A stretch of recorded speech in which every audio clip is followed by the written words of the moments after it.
pre-live and in-play football markets. Download it now. Boyle Sports. Time to play. I'm prepared to do anything I can to play for my country again. Do it then. What about your start to the game? It wasn't bad, was it? Why should there be an honest answer be a mistake? How can a modern day manager not have a mobile phone? Why should he?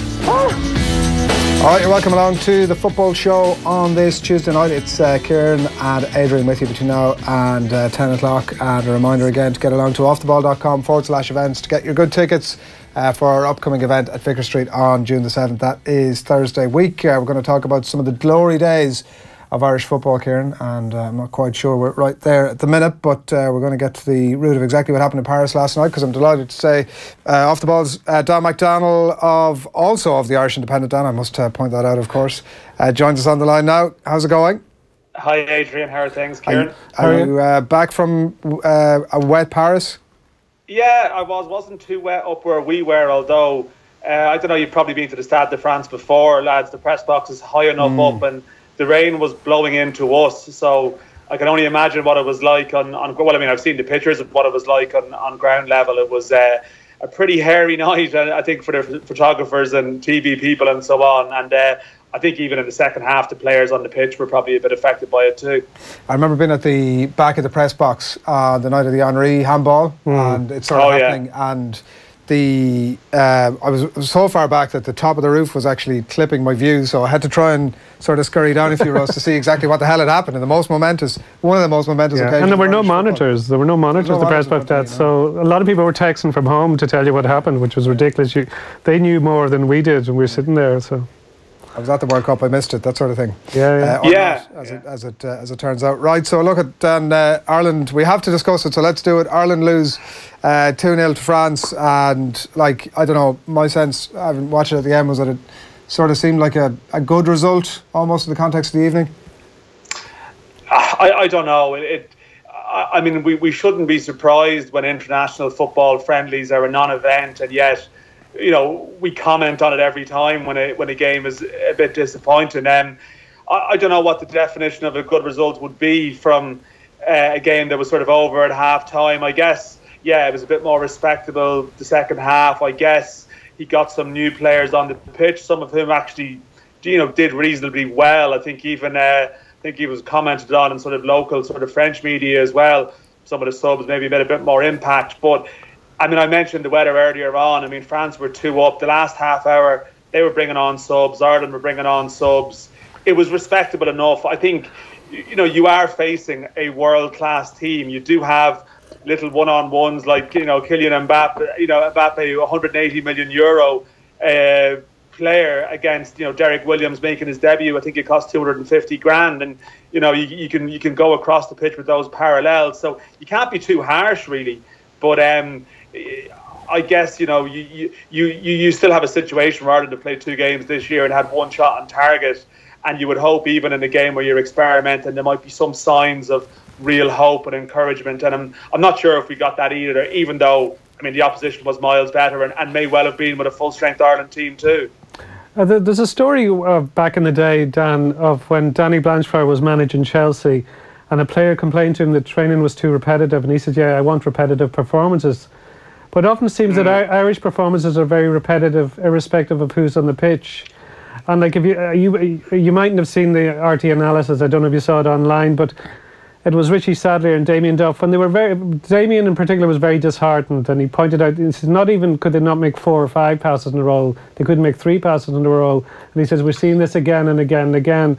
Is it becoming a major issue? Because after Denmark, there was talk of a new dawn, we get new faces in, but it does seem to be the same approach and there's no change.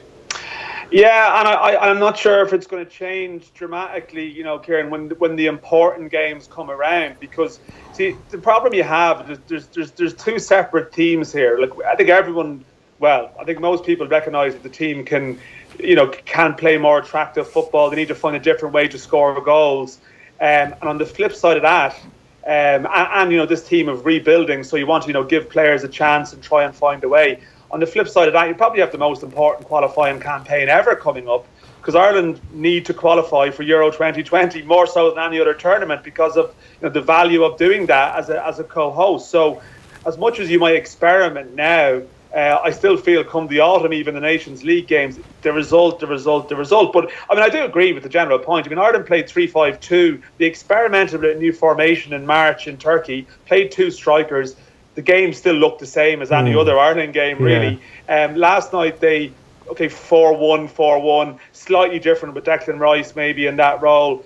And again, it just looked like every other game we've seen in the last while, that chasing and then getting rid of the ball either through fatigue or lack of ambition or lack of ideas. And we might see a more attacking shape against America on Saturday because they're a weaker team. But when we're playing Wales and Denmark again, I think the percentage calls are going to be applied. And I mean, I think we're looking to stumble on great players that we don't know that are there, but failing that, you'd like to see a bit more pattern of play or a system or some personality, because at the moment the team doesn't really have a personality other than being strong and physical and direct, but not really coherent maybe in terms of how they're functioning. Martin O'Neill he's brought it up a few times about how big a loss Robbie Keane is and how important he'd been for a long time. But I was just thinking, since Shane Long's goal against Germany, I'd love to know how many chances he's actually had, let alone goals, for Ireland.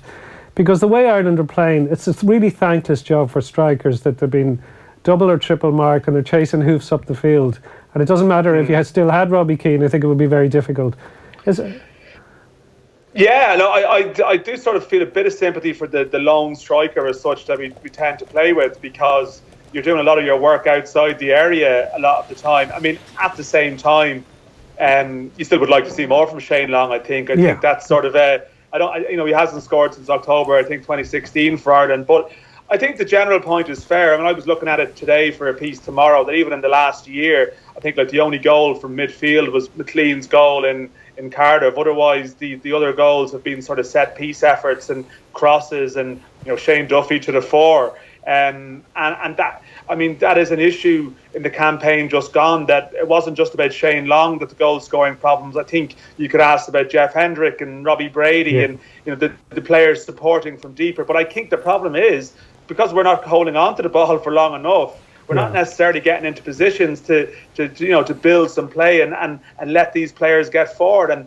And this is where we're at. And I think almost the solution in March was, well, let's play 2 strikers up there and see if that addresses it. But it didn't address the fundamental point that we didn't have the players to get the ball down and even get our fullbacks like Seamus Coleman into it. He's one of the best attacking fullbacks arguably in Europe, and he can't get across the halfway line sometimes with Ireland because we don't have the ball. Because I thought it was quite notable, because Derek Williams, making his debut, I would have thought he would be very keen to follow instructions and do what he was told. And he was given the ball long, as far as I could see, virtually every time he got it. So is this a game plan? Because sometimes Martin O'Neill kind of gives contradictory signals about this and says, no, we want to play and we want to pass it around. And yeah, I don't know if it's, I mean, you hear conflicting things about sort of the extent of the game plan and the organisation. I'm not sure if it's specifically an instruction, boot it, and get it as far as possible. But I think there is an element of, if you have a Long or a Walters that's an out ball, to try and play it. And I think you listen to Martin O'Neill speaking afterwards and Roy Keane sometimes, and I think their angle sometimes is that they're frustrated with the quality of the players, that maybe the midfield players should use the ball better and do more with it. But for whatever reason, players who even at championship level can sometimes play attractive football with their club, they get into the mindset even with Ireland where you see them just panicking and getting rid of the ball, and sometimes it's fatigue from just chasing the game and they're trying to relieve some pressure. And but again, you'd love to know what sort of work has gone into, say, Declan Rice, Alan Brown and Callum O'Dowda were the midfield 3 last night. How much have they done together? I think it's a fair point to raise, because sometimes you feel as though the players don't know each other, and I don't know how you develop that. You have a week sometimes, but the question is, has that week been used well enough sometimes when you're preparing for a game? And a very significant debut was Graham Burke. Do you give him a chance of staying in the squad? Well, it's hard to know. I think certainly, I don't believe that it's some kind of tokenistic gesture, although I think the FAI are maybe hamming up some of the tweets and the PR a small bit. And I suppose I'm doing that too. People do as well. But I mean, you almost want to settle down and not make it a big occasion if he gets on the pitch again on Saturday and let him play. But by all accounts, he's made a very good impression in training. He's technically very good. And he probably has some of the attributes that Ireland lack. But I think realistically, as much as I'd like to say otherwise, I think there's an element here of hoping that Burke might get a move of some kind in the summer and they can see him tested at a higher level. Ironically enough, he came on the left side of midfield last night, which is a position, I mean, at Rovers, he sometimes plays out on the right, but he's more of a number 10 type player. But he did quite well, I thought, in the sort of short time he was there. And he is the type of player that we like if you want players that can pass the ball. But whether he's actually... I think he probably will need to move if he's going to get a prolonged run in the side. But I think it's worth having a look at him because you can't wait for players to move with the options we have at the moment. I think if someone has shown potential, why not bring them in? Might as well use these windows for some purpose. Yeah. He had a good first touch as well, Graham Burke, last night. But look, I mean, there'll be hopefully other opportunities that we get a better chance to look at him down the track. You, just to pick out some of the specifics of it, Dan, mentioned Declan Rice there in the role in midfield, and he played, I think, the majority of it there last night, and the role he played at least part of the game, I think, against Turkey as well. I don't know, certainly looking at the game last night, if you can look at it and say, make any great observations about where Declan Rice should spend the rest of his career necessarily based on that game last night and how tough it was for midfield. But your sense of Martin O'Neill's master plan in terms of playing him just in front of the back four there, is that what we're going to see more of? I think it's quite likely. I think, again, I mean, it sort of goes back to Kieran's point in a way. I think they do believe that Declan Rice can probably use the ball quite well, that it's something that comes natural to him. And I mean, it's a big role to ask him to play in some ways if you're looking at him as the sort of the bridge between defence and midfield. And he's 19 years of age in his second cap playing against a French side that actually the way they played, be it Mbappe and Fekir and Tolisso even coming into that area. I mean, that's a big ask, for someone who has played all his top level football pretty much in defence for West Ham in a back three. But I do wonder that with James McCarthy sort of, unfortunately, it feels like permanently injured for the last sort of couple of years, with Glenn Whelan coming to the end, and with, to be fair, Shane Duffy, Kieran Clark and Kevin Long maybe giving you strong enough options, I think, at centre half, that maybe they might just feel that Rice, is the player there, that he can sort of control the ball and maybe give the team some sense of purpose in terms of how they play the ball out from that area, because he does try and play. But you did see, I mean, in Turkey he found it easier when he went into midfield to get on the ball because the opposition weren't as good. But France are obviously a good bit better than Turkey, and it was a bit harder for him. But again, you would like to see him, if you are going to see Rice play there, you'd like to see him play there with Hendrick and Brady maybe, as opposed to now you got Conor Hourihane to come back. I think Alan Brown can do better, but he's one that's been disappointed, it must be said, in the last couple of games. And there's obviously a debate over, can you translate championship form to international football? I just think some players, I don't know, it's a level thing, but they sometimes are just struggling with the expectation and maybe asking too much of themselves and not being able to be relaxed. But Rice looked relaxed. I thought he did quite well. And I think with Hendrick and Brady in there, it'd be fascinating to see how he could play that particular role. Yeah, and like three of the more technical players, is a conversation we have obviously regularly enough on the show, but three of the more technical players we have, I suppose from O'Neill's point of view, he's looking at Rice and thinking he's got some technical ability, I'll put him into that position. But it definitely strikes me that it's going to be a very difficult thing for him. He's most likely, you would assume, going to David Moyes might argue with some of that technical ability, by the way, I'm sure he would. He's most likely going to stay at West Ham, I guess, maybe for at least another season. A lot of people's sense is maybe that he can eventually reach a level, perhaps even beyond that, but he's going to probably stay at West Ham for another season. He's going to be playing in defence, you would think, week in, week out. Like, it's a difficult thing to be doing that, and then you're into Ireland camp, and like we've been discussing, which players are exactly sure of what they're doing in that role, and then suddenly you add that on top of a new role. Like, it's a difficult thing for him if that's going to be his life.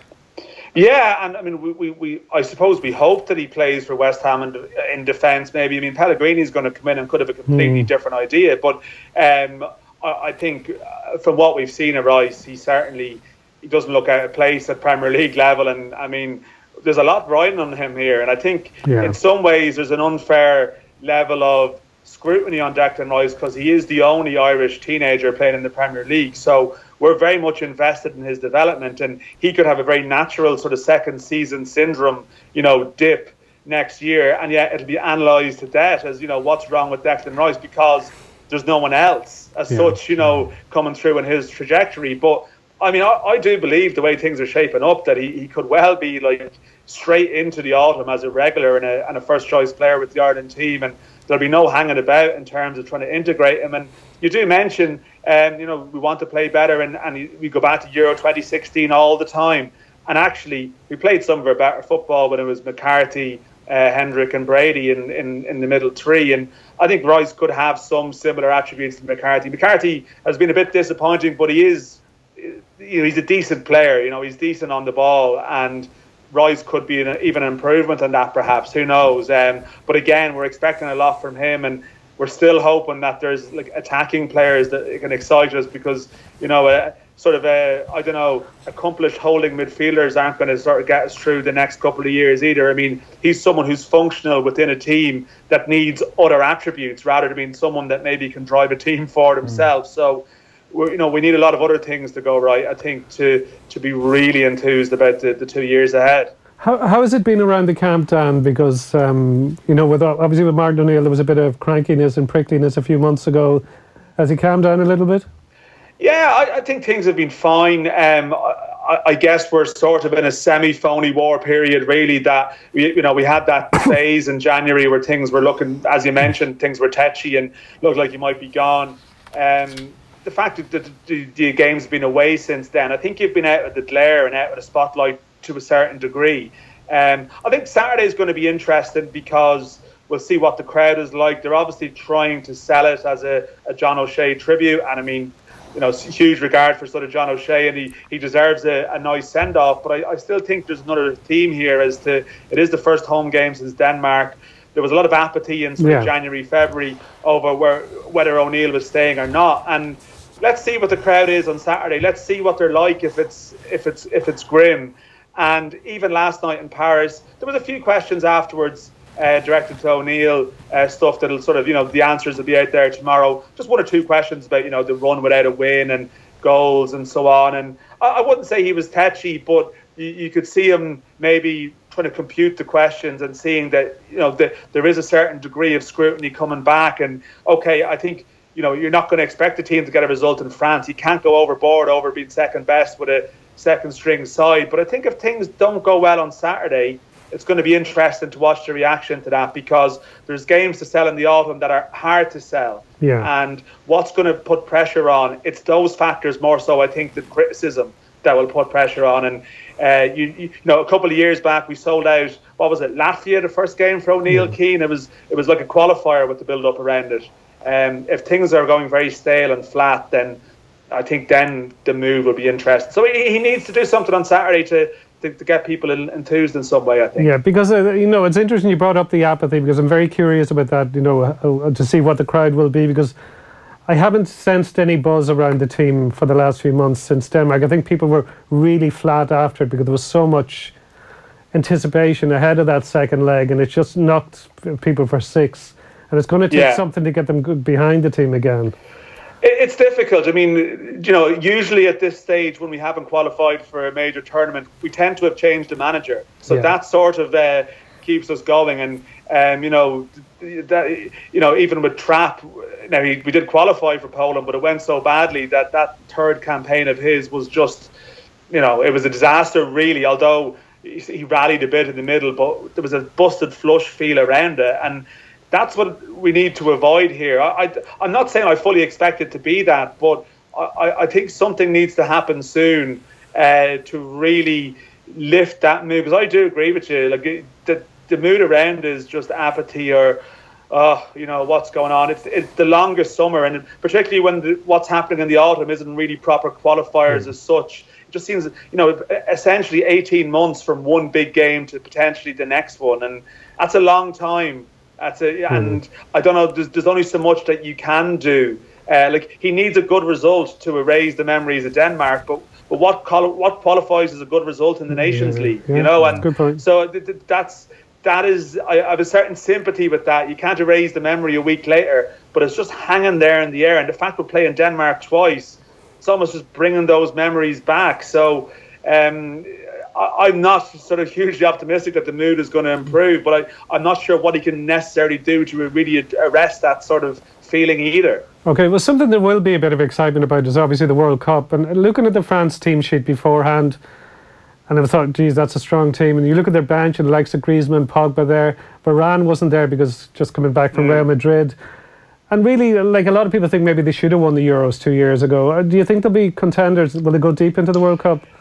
I think potentially so. I think their route is quite kind. I think if they win their group, which Peru, Denmark, Australia, they'd probably, they expect to win that group. I think then round of 16, they play the runners-up, potentially from Argentina's group. Now, I think Croatia are in there, so it could be tricky, but still, they have a kind enough run to get to the quarterfinals. And there is this moment where you look at their bench last night, the players they're bringing in, even the way they played last night with sort of Mbappe and Fekir sort of behind Giroud. If you throw Griezmann into that mix as well, the full-backs were very good, Mendy and Sidibe, although, they were given a lot of space as well. And then you mentioned the guys who weren't involved, such as Varane, and Dembele was introduced late as well. So I think in terms of depth of squad, maybe defensively they conceded a few goals in March, and they maybe don't have the glittering array of sort of talent in terms of depth there. But going forward, I think they've evolved from 2 years ago, and they have that profile of a team that could be just coming to the boil at the right time. There's still question marks over Deschamps' tournament management a couple of years ago.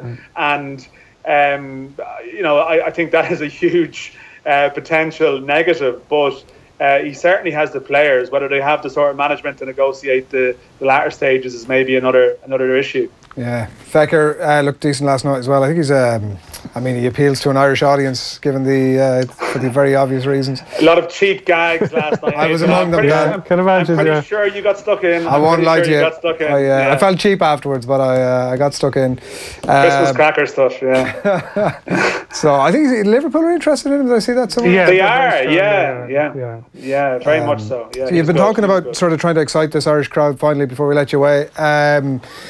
And obviously 8 minutes past 8 on Saturday night is the focus for whatever reason. TV time, yeah. So reading today the average age of this US squad, they've released a lot of players. Average age is down to 23 years. Pulisic is out of it.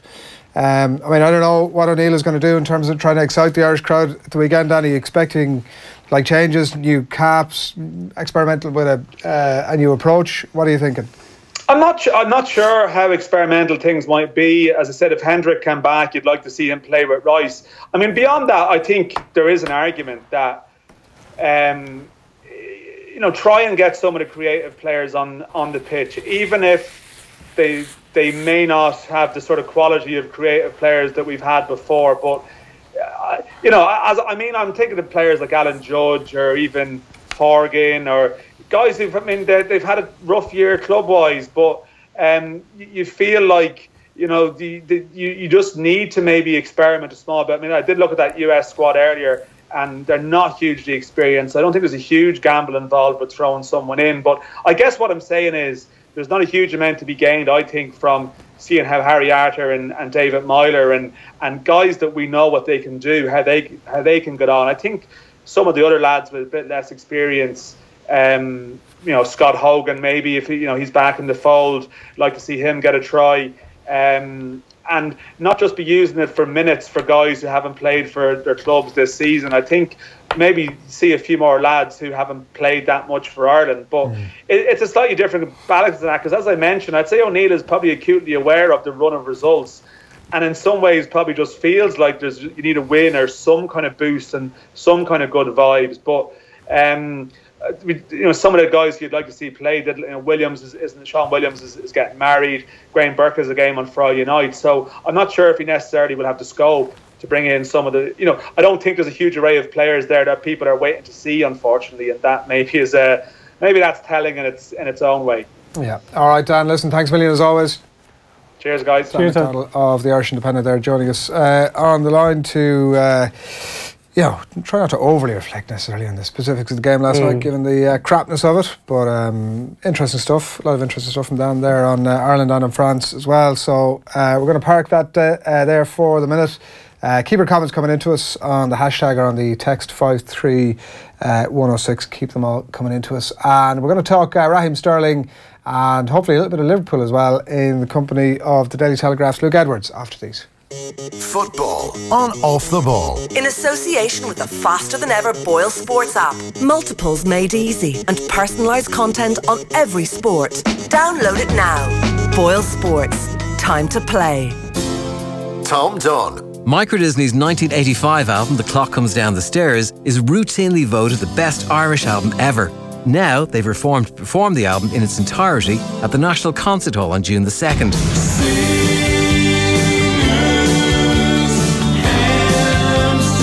That date sold out in minutes, but this week on the Tom Dunn Show, I have tickets to a smaller warm-up show the night before.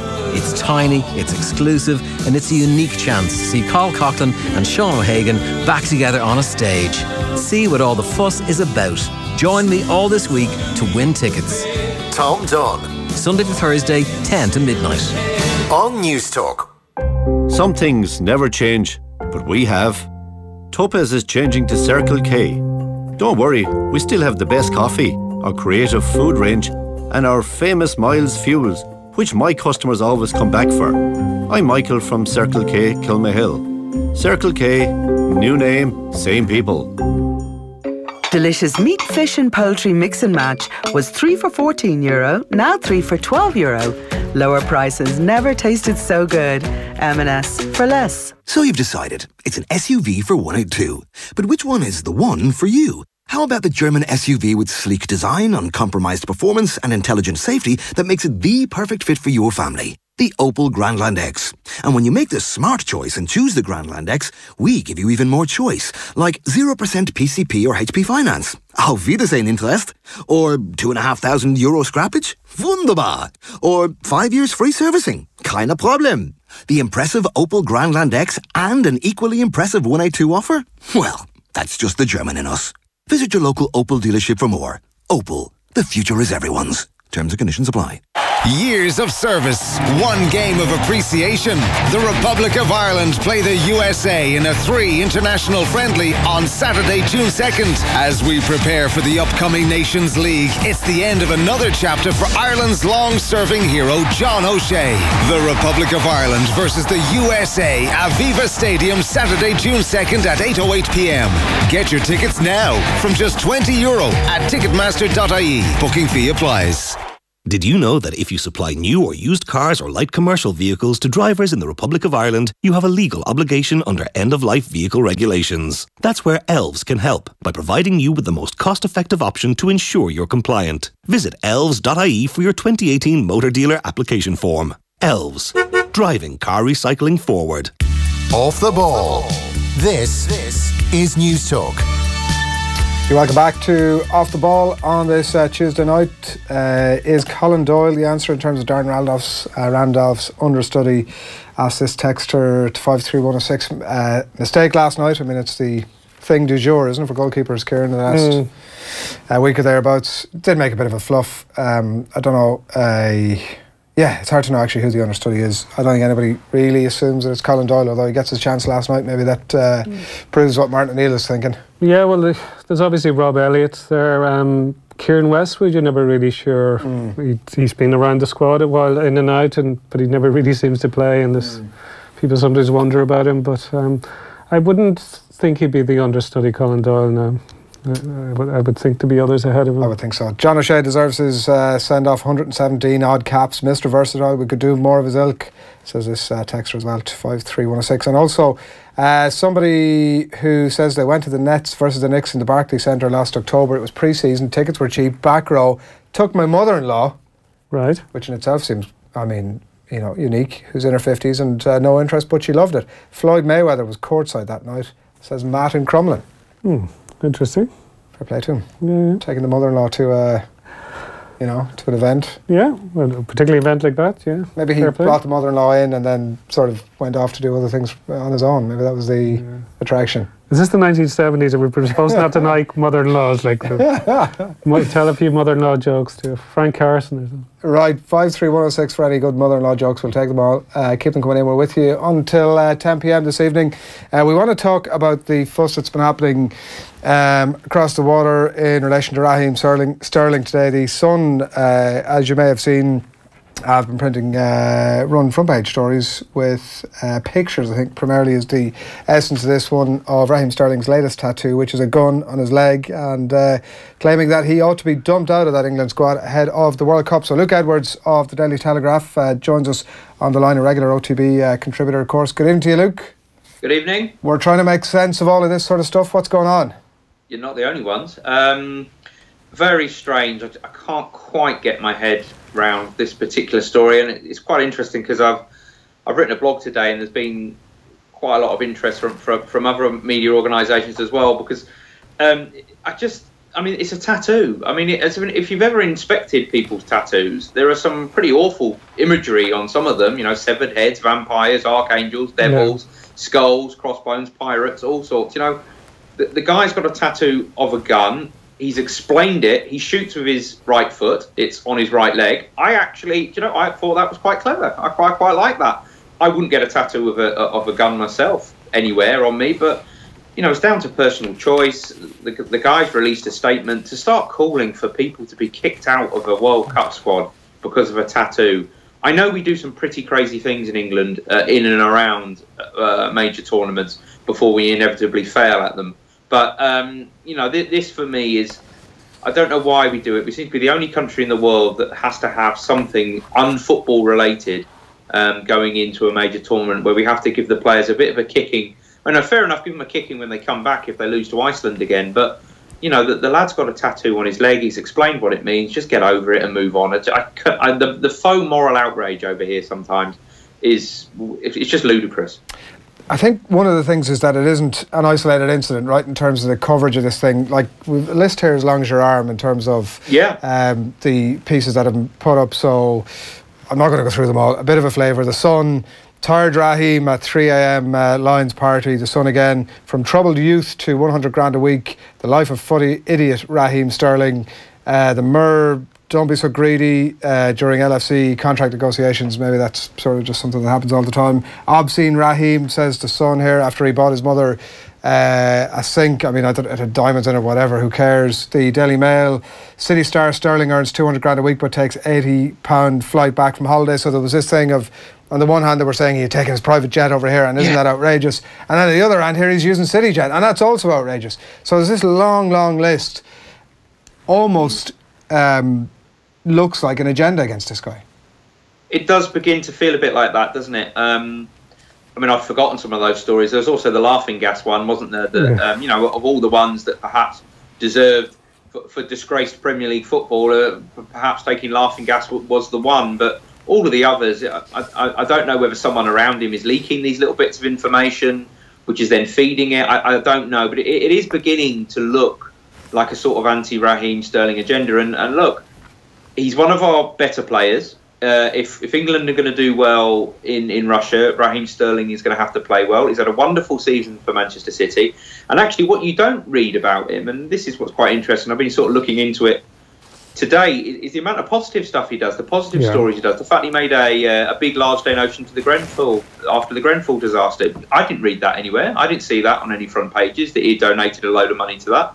But we hear all these like tidbits of information, and it's like something out of a gossip magazine, isn't it? It wouldn't be out of place in Heat magazine or something like that. And I just don't understand. You know, on this latest one, it has sort of just left me flabbergasted, and actually it's made me feel quite angry, because just leave the kid alone. He's 23 years old, and I don't know anyone who didn't make the odd mistake when they were 23. And I certainly don't know someone who's earning £250,000 a week who wants to buy his mum a sink with diamonds in it. Do you know what? I'd love to buy my mum a sink with diamonds in it. I'd love to.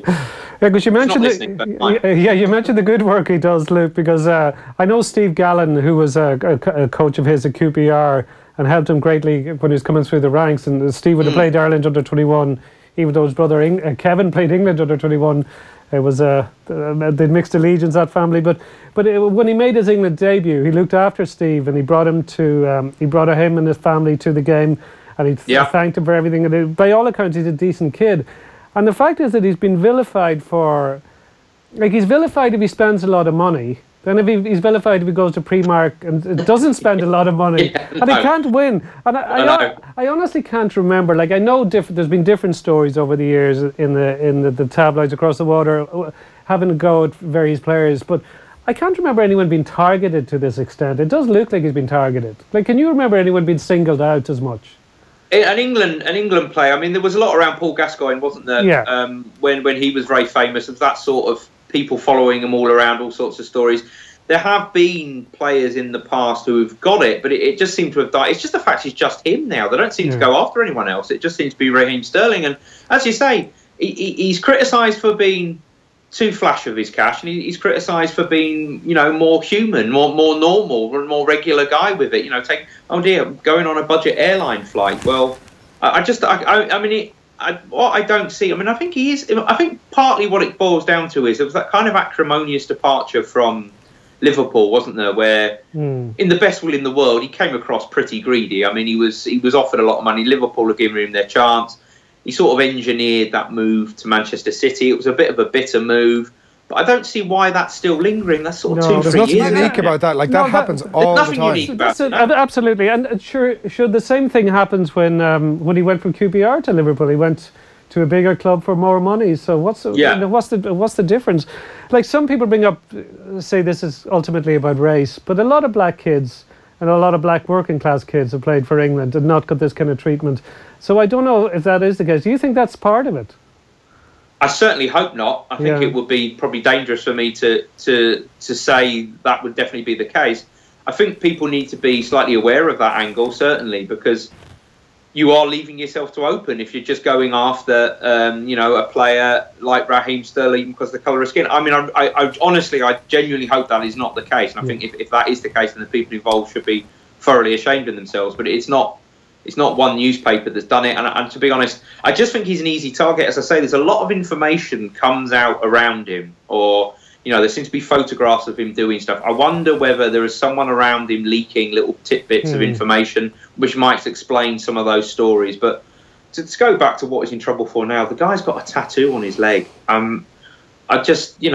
won't be the only footballer or only sportsman in the world to probably have a gun tattooed somewhere on him. And to just jump on him, it's like they were waiting for something. They needed something. The tournament, we're all starting now over in England now to start thinking about the World Cup and how badly we're going to do and what humiliating exit we're going to have and all that. But no, it's like we're trying to be negative before anything's happened. And I think probably if you go back through history, I think this is a bit of a problem that we have in the UK media. Is I think probably before every tournament, whether it was Bobby Robson in 1990 with a traitor front pages. Yeah, because I want to ask you about that, Luke, because I just read the book about Italian 90s, Simon Hart's book.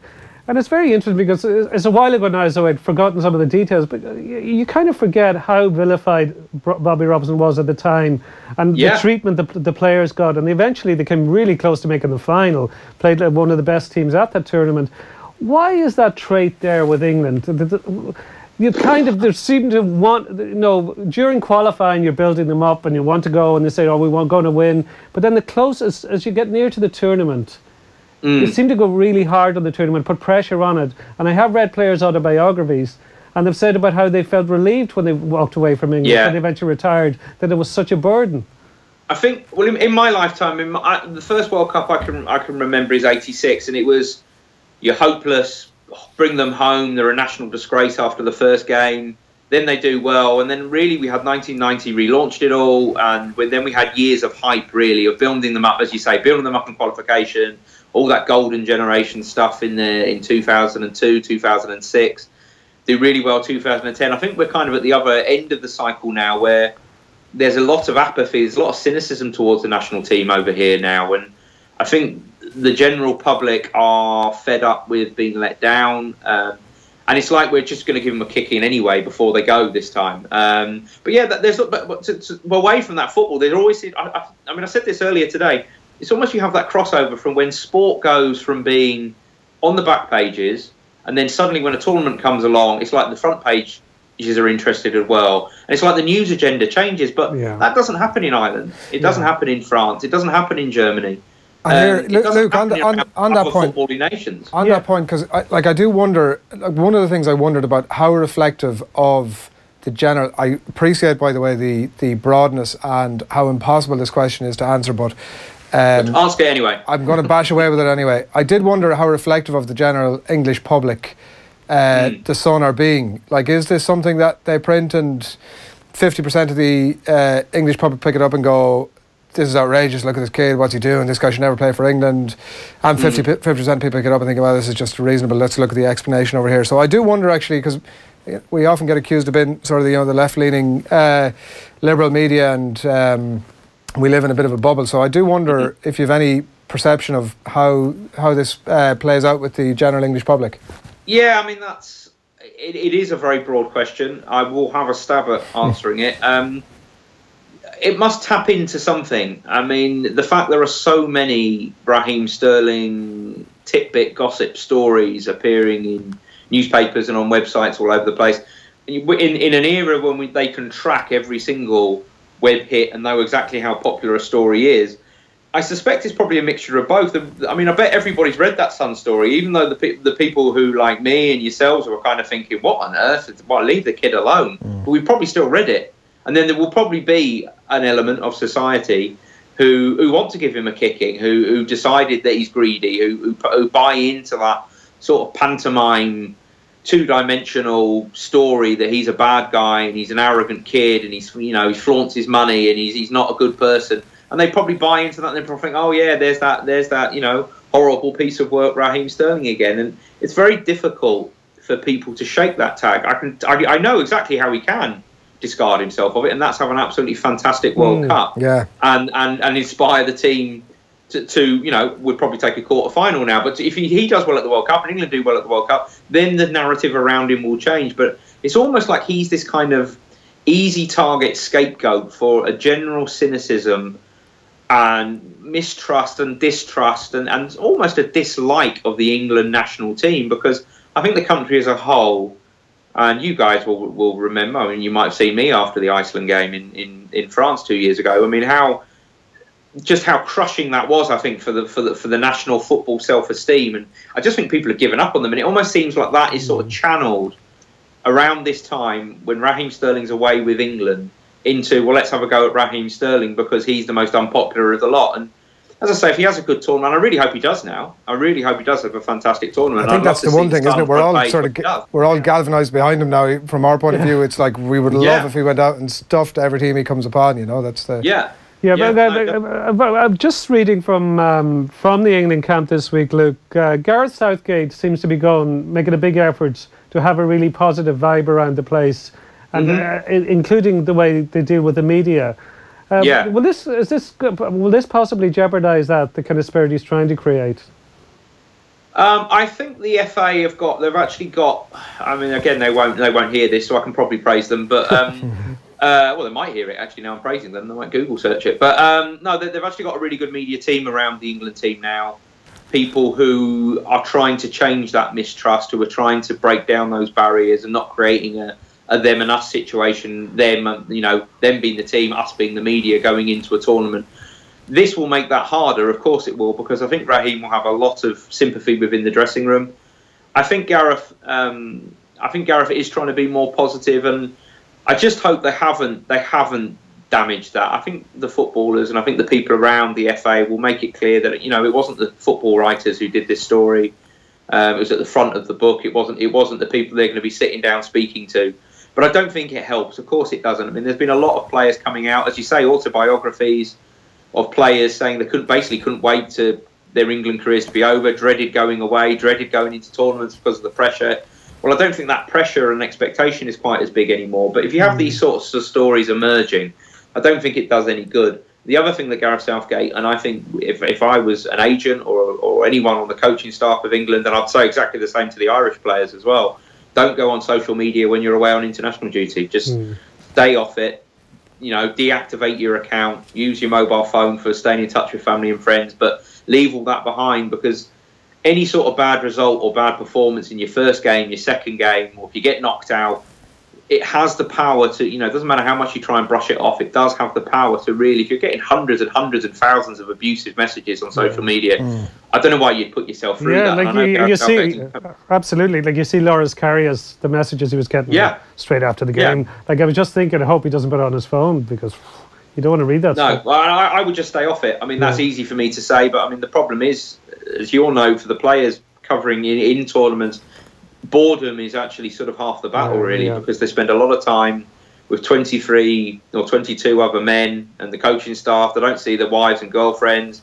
There's a lot of downtime sitting in hotel rooms, and boredom is a problem. And if you've got a smartphone or you've got access to the internet, which of course they all will, then social media becomes a temptation. But any advice I could give them, not that they're probably going to take it from me, is I would just deactivate the social media accounts, because you don't need that. You don't need that distraction. It's been tough enough playing for England before the social media era, and I think it's got even harder now. Yeah, it's not easy. That social media detox is difficult. I think we can all probably attest to that. I've just got one abusive tweet tonight, and I'm already sort of, it's going to play on my mind. Playing around, Possibly not. You won't sleep. A few minutes left, Luke, and we want to get a bit of a sense from, obviously, we've touched on Karius and the aftermath of the Liverpool game, and the dust settles a little bit, and as maybe a few positive stories sort of start to emerge, particularly in terms of some of the players that we've just been talking to Dan a few minutes ago about this guy Fekir for France,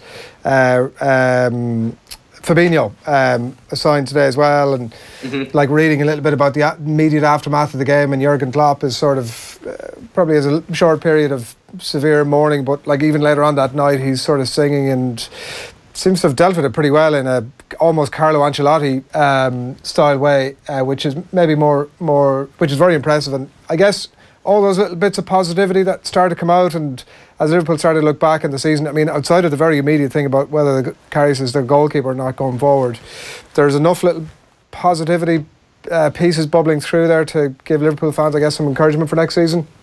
Yeah, I think so. I mean, I think after, when you lose a final, of course, it's devastating, and I think Liverpool have probably, some of their supporters certainly convinced themselves they were going to win, that it was their destiny. And then to come up short, immediately, obviously, the pain is huge and the disappointment. But I think when you take a moment to reflect on the season they had, they did very well to get to the Champions League final. They qualified. They finished in the top 4 again, which is great for them. And then you look at the calibre of the players they're signing this summer. They're investing the Coutinho money very well. I think there's money in the bank as well. So Liverpool could have a really, really good season. Obviously, I think they probably need maybe one more midfielder, and they probably will sign a goalkeeper, maybe a winger. But yeah, and I think there's every reason to be positive. And it really wouldn't surprise me next season if Liverpool are the closest challengers to Manchester City. We'll have to see what Manchester City do in the transfer market. I'm sure they'll be active as well. But no, Liverpool have had a really good season. To reach the Champions League final shows how far they've come. The only worry for me would be that Klopp's record in finals is so poor. Again, that is going to go. The longer that goes on, the harder that gets. As much as he might try and say it's not an issue, it will be, because we in the media, that's what we're talking about, and it will start to play on people's minds. So I think they need to win a trophy next season. But then we could say the same about Tottenham, couldn't we? Exactly the same situation that they've got, really. So no, I think the future's fairly bright for Liverpool. Good stuff, Luke. Thanks a million. Take care. See you later. Thanks a lot, Luke Edwards there of the Daily Telegraph. That's pretty much it from us for this evening. Just to announce our winner, with thanks to Expert Electrical of our brand new LG 49-inch TV in time for the World Cup, where's my winner? It's Peter Scully from Foxford in County Mayo, who correctly identified the mystery voice as Harry Redknapp, so well done to you. OTBAM back on air tomorrow from 7:45 on Facebook, YouTube, Periscope, Jaron Owen, and you can get it on offtheball.com as well. Joe back in the hot seat tomorrow night. Tom Parsons, on the horrific injury that he suffered against Galway in the Connacht quarter-final, is going to join us. James O'Donoghue as well. Wednesday night rugby, plenty more as well. Kieran, thanks to you for staying with us for the evening. Really enjoyed that. Thanks a lot. Thanks to the team who put everything together tonight. Tom Dunn is up next. We'll chat to you tomorrow. Good luck. Off the Ball on News Talk. This is Brian. Brian has just managed to break his business into a number of new markets. Whoa! How? By getting his company an internationally recognized certification in quality standards, giving Brian a much greater advantage over his competitors. Yes! Lucky Brian. Find out how you too can get your business on the road to greater success with an internationally recognized seal of approval by visiting nsai.ie